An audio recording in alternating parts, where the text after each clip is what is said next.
direction. Okay, so I think it's fair to say that hi, I'm host Eric. I was talking to famous people. I'm here with sort of famous people, including Megabro, and I just experienced some yearnful nostalgia, basically yearnful nostalgia. So then Megabro described it as a combination of yearning and reminiscing, which I think is a good definition for nostalgia in general. So what other things can one do with the combination of FI and SI? Anything good, or is it all bad? Well, the thing is, it's only bad if, like, the feeling is bad, you know? I mean, you can have a good reminiscing about something that was good, or I suppose you could yearn for something you already have.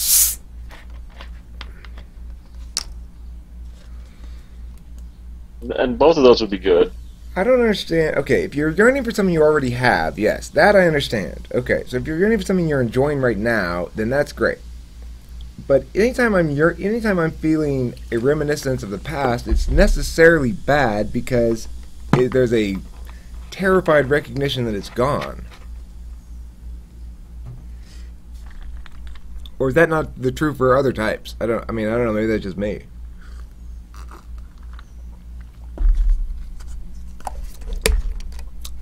How do you deal with the fact that the past is gone and can't be recaptured? Well, I think some people are kind of good at recapturing the past. I think like the ISTJ is probably pretty good at it when they, an adult. That's true. Well, they kind of relive the past a lot. I've noticed that. They spend a lot of time talking about the past. I spend some time talking about it. When I do, I'm usually in tears. So, I think that's probably why I avoid SI in part, is because, or maybe it's the same thing. It's like avoiding it causes me to have it underdeveloped. Right, Cat-22. Yeah. So, anyway, it's like I run from it because it's uncomfortable, but it's uncomfortable because I always run from it. And there's nothing really you can do about that except run faster. That's the key. Run faster. That's my professional advice to you all. Probably not good advice. Don't listen to that advice, but I think that may be my strategy is, Jesus Christ. No more of that, please.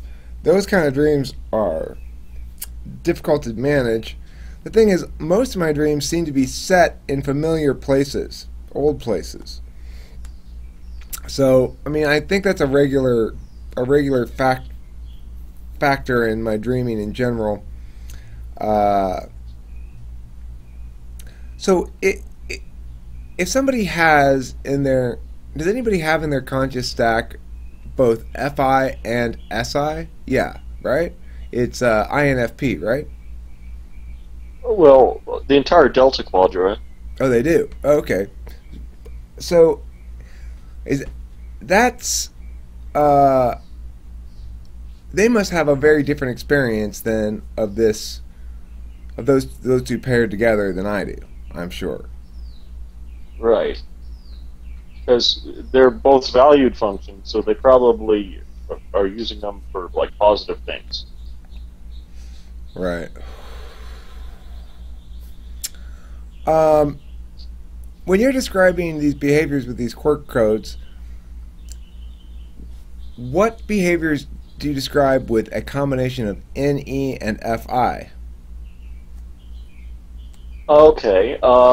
NE, NE, FI, with FI doing the manipulation of the first two, I call that re-inspiring. Re-inspiring? Like you're re-inspiring. But you're mostly re-inspiring yourself. Okay. Can you give me an example of how that behavior manifests? Like, do they talk themselves through something in a certain way, or do they say something to another person, or... Well,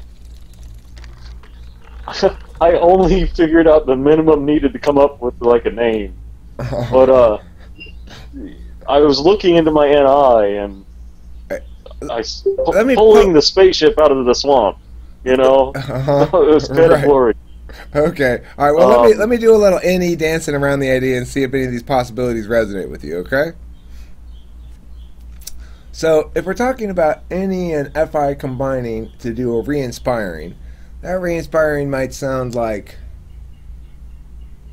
uh, might sound like an experience of a positive emotion associated with a given possibility, which causes you to prioritize that possibility over another. So it might not be so much a word-based thing as, or the words would be like "fuck yeah" or something like that, you know. And that would be the feeling that those words convey anyway, that they're experiencing, that makes them want to return to that thing instead of trying a different possibility. Would you say that's a good description of it? Well, the ENFP is known to like take on these new projects with like a lot of, I don't know what the word is, zeal. Okay.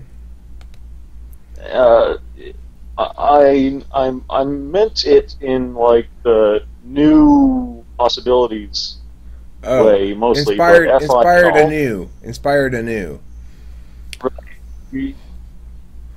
So Okay, so it's I'm kind not of very the good with opposite the. of what I was saying. Then it's basically the opposite of what I was saying. I was saying, oh, it causes you to stick to one thing. You're saying, no, it causes you to abandon one thing and go for another thing. And that's the challenge of the ENFP is that they've got to figure out how to utilize that FI or some other function in conjunction with NE to constrain FI's tendency to go to whatever makes you feel good at that moment, rather than to understand the bigger picture time frame that one would normally have a better sense of if you had SI higher in the stack. But depending on exactly how the FI is being used, like whether it's like an immediate like or whether it's like a long-term value, then that could either be like it could be unstable or stable in the way they're making the decision between the any possibilities. Let's see. Okay, well So that's there's an a interesting explanation. What are your distinctions? What are your terms for the NETI combination? well before we get onto that, I didn't mention FIFINE, Okay, go for it. which would be like you have a couple different feelings or values you could choose between, but then you make the decision between the values based on what is most open, what is the most NE. And so I call that combination mediating, I think. Mediating, FIFINE, mediating. In the sense that But it, cognitively, that's functionally what it's doing is it's mediating between options, right? right, but it's also like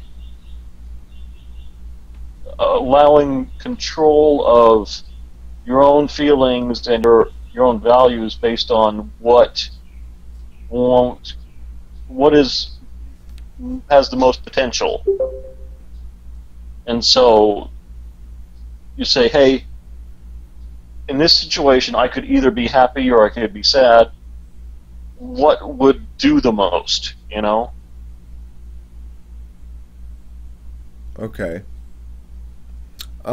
Anybody else want to chime in on any thoughts about either of the following things we've already discussed? As I notice now we've got some attendees gathering.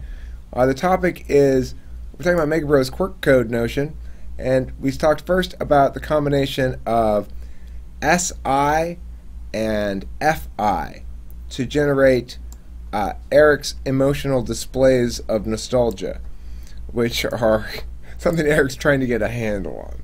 So anyway, if anybody has any notions on how SI and FI interplay together in their own life, I believe Megabro presented a couple of Quirk code names, one of which was reminiscing and one of which was yearning.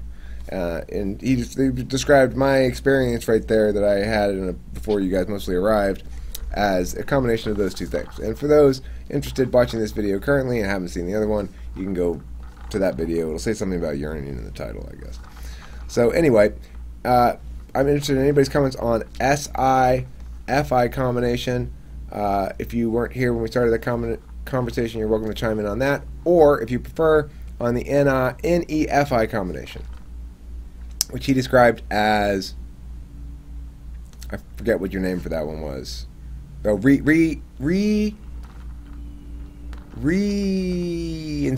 Re-inspiring. That's what it was called.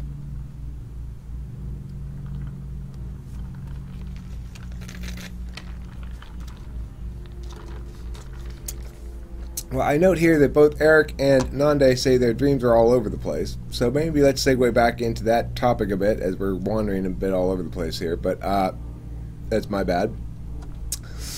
Regarding the dreams, the idea that your dreaming is anchored somehow in your fourth function would mean for you, Nande, that you tend to have, if this model were correct, I would suppose more like action movie style dreams, or dreams in which you're doing physical stuff, or dreams in which you're taking significant actions, I would imagine.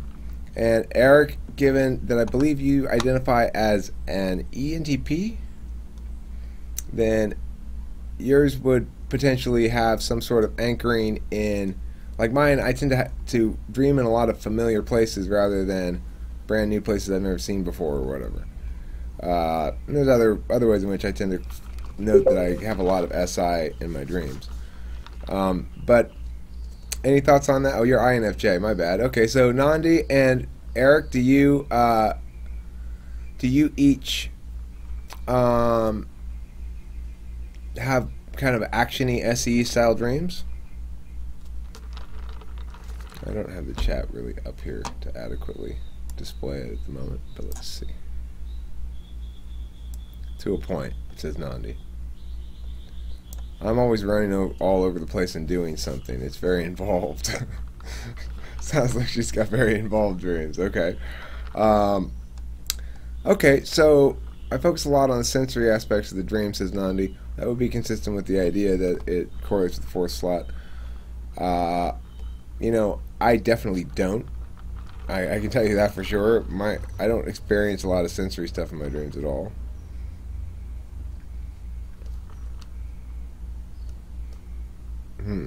Interesting. So Eric says, for the viewing audience, not sure, I had a really nice dream about a friend of mine last night. I don't remember the content anymore, but I remember it making me happy when I woke up this morning. Well, you had a different experience waking up this morning than I did, that's for sure. So, I've heard that is substantially helpful if you want to remember your dreams. Nande says she started to write down my dreams so I remember them a lot more of them. I should probably do that as well. I think that'd be a good self-development tool for me, because I think if I wrote it down also, it would give it a reality that allows me to position it properly in my identity. Because I think that's the main thing the ENTP struggles with, is we have trouble finding ways to position certain kind of time objects in our identity, than the ones that we don't really attend to that area of life very much, you know, that sort of archival aspect to living. And anyway, I think that by solidifying things and attending to it directly in that fashion, we can resolve that problem pretty effectively. Okay, any other thoughts on the dreams before I end this video? And this will be sort of a dual topic video. I would like to talk more about Megabro's Quirk code. Megabro, I don't want to put you on the spot, but if you have some other ideas, tell us about the Quirk code. I'd love to hear about it, and we'll see if that happens or not after these commercial messages. Thanks for watching Talking with Famous People, and don't forget to eat plenty of cheese.